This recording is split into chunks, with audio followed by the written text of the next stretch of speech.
আকাশবাণী খবর পড়ছি দেবব্রত মণ্ডল। প্রথমে বিশেষ বিশেষ খবর। দিল্লি বিধানসভা নির্বাচনে নিরঙ্কুশ সংখ্যাগরিষ্ঠতা পেয়ে 27 বছর পর দিল্লিতে সরকার গড়তে চলেছে বিজেপি। প্রবীণ বিজেপি নেতা ও প্রধানমন্ত্রী নরেন্দ্র মোদী এই জয়ের জন্য দিল্লিবাসীকে অভিনন্দন জানিয়ে বলেছেন, এই নির্বাচনী ফল প্রমাণ করল দেশের বিশ্বাস এখন বিজেপির ডাবল ইঞ্জিন সরকারের ওপর। আপ নেতা অরবিন্দ কেজরিওয়াল এই ফলাফলকে মেনে নিয়ে জানিয়েছেন, বিরোধী হিসেবে তারা গঠনমূলক ভূমিকা পালন করবেন। অপরদিকে কংগ্রেস নেতা রাহুল গান্ধী বলেছেন, দল আসন না পেলেও দূষণ, মুদ্রাস্ফীতি এবং দুর্নীতির বিরুদ্ধে তাদের লড়াই জারি থাকবে। সামাজিক ন্যায় বিচার ও ক্ষমতায়ন মন্ত্রী ডক্টর বীরেন্দ্র কুমার নতুন দিল্লিতে প্রধানমন্ত্রী অনুসূচিত জাতি অভ্যুদয় যোজনার কেন্দ্রীয় উপদেষ্টা কমিটির বৈঠকে প্রকল্পের অগ্রগতি পর্যালোচনা করেছেন। কটকে ভারত ও ইংল্যান্ড আর চলতি একদিনের ক্রিকেট সিরিজের দ্বিতীয় ম্যাচে মুখোমুখি হবে। আসছি বিস্তারিত খবরে। দিল্লি বিধানসভা নির্বাচনে বিজেপি নিরঙ্কুশ সংখ্যাগরিষ্ঠতা পেয়েছে। আম আদমি পার্টিকে হারিয়ে প্রায় 3 দশক পর দিল্লিতে সরকার গড়তে চলেছে বিজেপি। 70টির মধ্যে 70টি আসনেরই ফল ঘোষণা করা হয়েছে। বিজেপি 48টি আসনে এবং আম আদমি পার্টি 22টি আসনে জয়লাভ করেছে। একটিও আসন পায়নি কংগ্রেস। আম আদমি পার্টির শীর্ষ নেতা অরবিন্দ কেজরিওয়াল, মনীষ সিসোদিয়া, সৌরভ ভরদ্বাজ, কংগ্রেসের সন্দীপ দীক্ষিত প্রমুখ প্রার্থী হেরে গেছেন। অন্যদিকে বিজেপির পরবেশ সাহেব সিং, তারবিন্দর সিং মারওয়া, কপিল মিশ্র, মঞ্জিন্দর সিং, আম আদমি পার্টির সোম দত্ত, গোপাল রায়বীরেন্দ্র সিং, কুলদীপ কুমার প্রমুখ জয়লাভ করেছেন।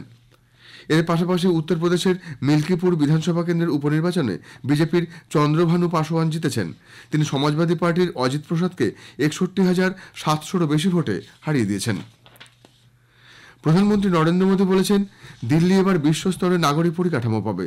নতুন দিল্লিতে বিজেপি সদর দপ্তরের বাইরে দলীয় কর্মীদের উদ্দেশ্যে তিনি বলেন, এনডিএ মানে সুশাসন এবং উন্নয়ন। শ্রী মোদী মন্তব্য করেন, একবিংশ শতাব্দীতে যাদের জন্ম হয়েছে তারা এই প্রথম দিল্লিতে বিজেপির সুশাসন দেখবে। শ্রী মোদী বলেছেন, দিল্লির নির্বাচন প্রমাণ করল দেশের বিশ্বাস এখন বিজেপির ডাবল ইঞ্জিন সরকারের ওপর। দিল্লির মানুষ প্রমাণ করেছেন তারাই এই এলাকার আসল মালিক। প্রধানমন্ত্রীর মন্তব্য, দিল্লি শুধুমাত্র একটি শহর নয়, এটি গোটা ভারতের ক্ষুদ্র সংস্করণ এবং এক ভারত শ্রেষ্ঠ ভারতের ভাবনাকে তুলে ধরার উপযুক্ত স্থল। তিনি আশ্বাস দিয়ে বলেন, নারী শক্তির প্রতি যে প্রতিশ্রুতি দেওয়া হয়েছিল তা পুরোপুরি পালন করা হবে। আম আদমি পার্টির সমালোচনা করে প্রধানমন্ত্রী দাবি করেন, মানুষ তাদের দুর্নীতি সমর্থন করেনি। दिल्ली के लोगों ने आपदा को बाहर कर दिया। 1 दशक की आपदा से दिल्ली मुक्त हुई। आज दिल्ली में विकास, विजन और विश्वास की जीत हुई। आज आडंबर, अराजकता, अहंकार और दिल्ली पर छाई आपदा की हार हुई। দিল্লি বিধানসভা নির্বাচনে মানুষের রায়কে গ্রহণ করার কথা জানিয়েছেন রাজ্যের প্রাক্তন মুখ্যমন্ত্রী তথা আম আদমি পার্টির জাতীয় আহ্বায়ক অরবিন্দ কেজরিওয়াল। নির্বাচনে জয়লাভের জন্য বিজেপিকে অভিনন্দন জানিয়ে তাদের নির্বাচনের প্রতিশ্রুতি পূরণের আবেদন জানিয়েছেন তিনি। বিরোধী হিসেবে গঠনমূলক ভূমিকা পালন করবেন বলেও তিনি জানিয়েছেন। हमने पिछले 10 साल में जनता ने जो मौका दिया हमें, उन 10 सालों में हमने बहुत सारे काम किए। अब जो जनता ने हमें निर्णय दिया है, हम न केवल एक कंस्ट्रक्टिव ऑपोजिशन का रोल निभाएंगे, बल्कि हम समाज सेवा, व्यक्तिगत तौर पे जिसको भी जो जरूरत होगी, हम लोगों के सुख दुख में हमेशा काम आएंगे। কংগ্রেস নেত্রী প্রিয়াঙ্কা গান্ধীও সরকারে পরিবর্তন আনার জন্য দিল্লিবাসীকে অভিনন্দন জানিয়েছেন। কংগ্রেস নেতা রাহুল গান্ধী বলেছেন যে তার দল নম্রতার সাথে দিল্লি ভোটের ফলকে গ্রহণ করছে। সোশ্যাল মিডিয়ায় একটি পোস্টে রাহুল গান্ধী দিল্লির সমস্ত কংগ্রেস কর্মীদের তাদের পরিশ্রমের জন্য ধন্যবাদ জানিয়েছেন। তিনি আরও বলেন, দূষণ, মুদ্রাস্ফীতি এবং দুর্নীতির বিরুদ্ধে তাদের লড়াই জারি থাকবে। কংগ্রেস সভাপতি মল্লিকার্জুন খাড়গে বলেছেন যে দল জনগণের স্বার্থে দিল্লি সরকারের বিরুদ্ধে পরিবেশ তৈরি করার চেষ্টা করেছিল, কিন্তু জনগণ দিল্লিতে কংগ্রেসকে জনাদেশ দেয়নি। তিনি বলেন, কংগ্রেস জনগণের রায় মেনে নিয়েছে। খাড়গে আরও বলেন, আগামী দিনেও কংগ্রেস দূষণ, যমুনা নদী পরিষ্কার, রাস্তা, জল এবং দিল্লির উন্নয়নের মতো বিষয়গুলির উত্থাপন চালিয়ে যাবে।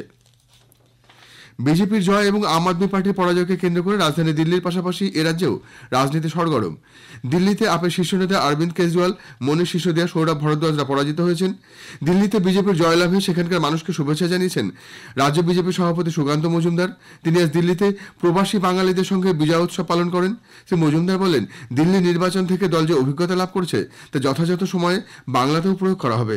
অন্যদিকে বিজেপির দাবি নস্যাৎ করে দিয়েছেন তৃণমূল কংগ্রেসের অন্যতম রাজ্য সাধারণ সম্পাদক কুণাল ঘোষ।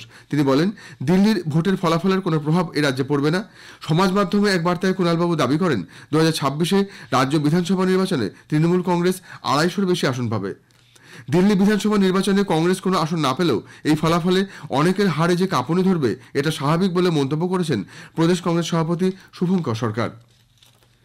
তথ্য সম্প্রচার মন্ত্রী অশ্বিনী বৈষ্ণব বলেছেন যে প্রথম world audio visual entertainment summit WAVES 2025 ভারতকে গ্লোবাল কন্টেন্ট হাব হিসেবে গড়ে তোলার প্রথম পদক্ষেপ।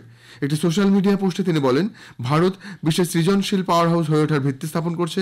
প্রধানমন্ত্রী নরেন্দ্র মোদী গতকাল ওয়েবস উপদেষ্টা বোর্ডের বৈঠক করেছেন। তথ্য সম্প্রচার মন্ত্রী বলেন, ওয়েবস সামিট বিশ্বের শীর্ষস্থানীয় মিডিয়া সিইও, বৃহত্তম বিনোদন আইকন এবং বিশ্বজুড়ে সৃজনশীল মনকে একত্রিত করবে। খবর শুনছেন আকাশবাণী থেকে। আমাদের সংবাদ শোনা যাবে ইউটিউব চ্যানেল আকাশবাণী সংবাদ বাংলা, ফেসবুক ও ইনস্টাগ্রাম আকাশবাণী সংবাদ কলকাতা এবং এক্স হ্যান্ডেল এআই নিউজ কলকাতাতে।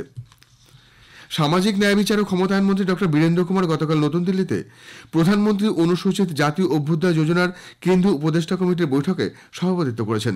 বৈঠকে এই প্রকল্পের অগ্রগতি পর্যালোচনা এবং ভারত জুড়ে তপশিলি জাতি সম্প্রদায়ের আর্থসামাজিক উন্নয়নের লক্ষ্যে কৌশল তৈরির উপর গুরুত্ব দেওয়া হয়। প্রকল্পটি বাস্তবায়নের বিষয়ে তিনি পুঙ্খানুপুঙ্খভাবে আলোচনা করেন এবং সামগ্রিক উদ্দেশ্যগুলির উপর জোর দেন। বৈঠকে রাজ্যের ক্যাবিনেট মন্ত্রীরা, রাজ্য ও কেন্দ্রশাসিত অঞ্চলের বরিষ্ঠ আধিকারিক এবং জাতীয় তপশিলি জাতি কমিশনের চেয়ারপারসন অংশ নেন। কেন্দ্রীয় অর্থ, কৃষি ও কৃষক কল্যাণ, গ্রামোন্নয়ন, নারী ও শিশু বিকাশ মন্ত্রক, নীতি আয়োগ এবং কেন্দ্রীয় উপদেষ্টা কমিটির অন্যান্য সদস্যরাও বৈঠকে উপস্থিত ছিলেন। Indian space research organisation ISRO chairman doctor V Narayanan বলেছেন যে নির্দিষ্ট সময়ে ভারতীয় মহাকাশ কর্মসূচির যা অগ্রগতি ঘটেছে অন্য কোনো দেশ তা অর্জন করতে পারেনি। বেঙ্গালুরুতে গতকাল অ্যারো ইন্ডিয়া আন্তর্জাতিক সেমিনারের উদ্বোধনী অনুষ্ঠানে ডক্টর নারায়ণন বলেন যে ভারতীয় মহাকাশ কর্মসূচি 1962 সালের শেষের দিকে শুরু হয়েছিল এবং প্রথম রকেট উৎক্ষেপণ হয়েছিল 1975 সালে। তারপর থেকে ভারতীয় মহাকাশ কর্মসূচি তার উত্তরাধিকারের অনেক মাইল ফলক নিয়ে একটি উচ্চতর পথ নিয়েছে। তিনি উল্লেখ করেন যে 45 কিলোর একটি উপগ্রহ উৎক্ষেপণ থেকে পৃথিবীর নিম্ন কক্ষপথে ভারত আজ ষষ্ঠ প্রজন্মের লঞ্চ ভেহিকল এবং সাব সিস্টেম তৈরি করেছে। ক্রায়োজেনিক পর্যায়ের পাশাপাশি দেশীয়ভাবে রকেট ইঞ্জিন তৈরি করেছে এবং খুব অল্প সময়ের মধ্যে জ্বালানি হিসেবে তরল হাইড্রোজেনের ব্যবহারের দক্ষতা অর্জন করেছে। ইসরো আজ 100টি উৎক্ষেপণ সম্পন্ন করেছে এবং 35টি দেশের 433টি উপগ্রহ বহির মহাকাশে তার নির্ধারিত কক্ষপথে নিয়ে গেছে। এবার মহাকুম্ভের খবর।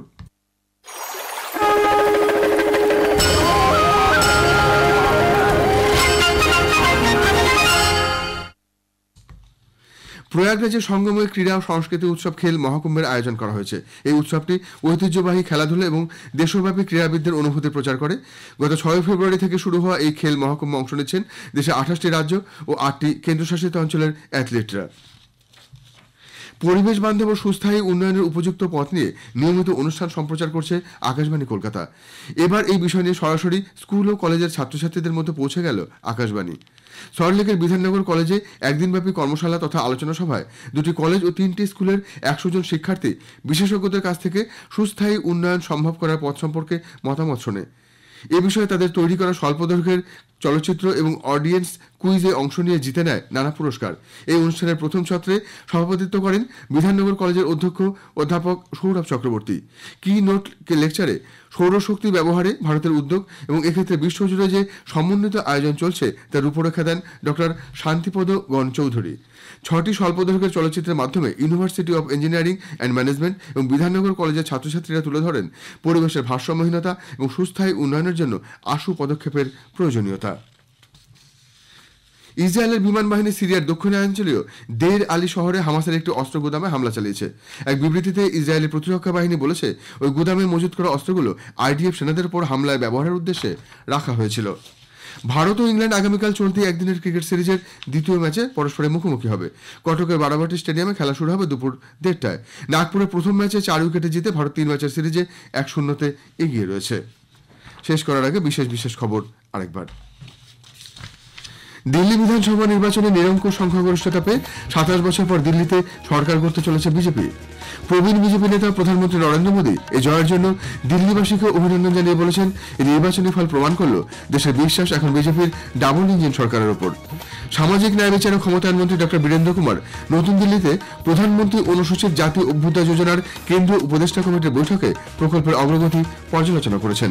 খবর এখনকার মতো এই পর্যন্ত। পরবর্তী সংবাদ সকাল 7:25-এ।